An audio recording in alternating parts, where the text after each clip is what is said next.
in the gospel text of today, which is taken from the Gospel of Luke, chapter 14, verses 1 to 6, we will hear a controversy parable.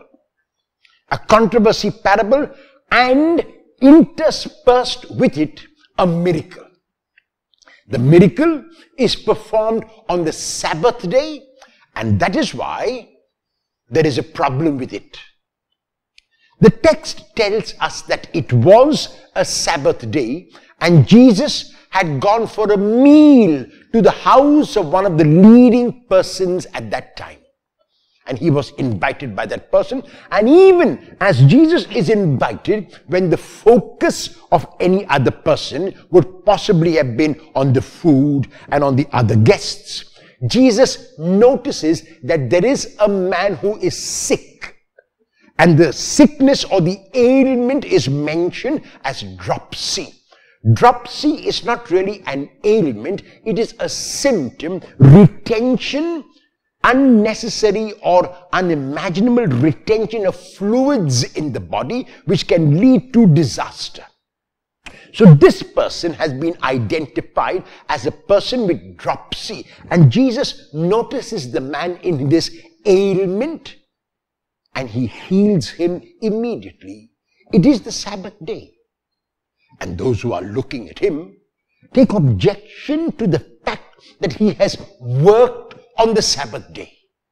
And Jesus responds to them with a parable in which he asks, which of you here, if a son or daughter falls into a well on the Sabbath day, will not lift the son or daughter out? Or even if an animal falls into a well on a Sabbath day, will not lift the animal out?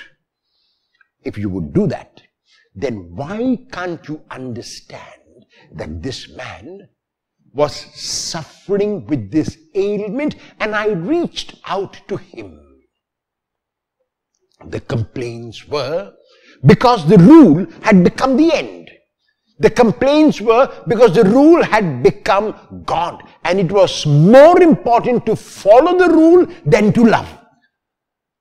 And so they were able to follow the rule, but not to love. And because the rule took so much of precedence in the lives of those who complained, they were unable to see the man. They were unable to see his ailment. They were unable to see his suffering.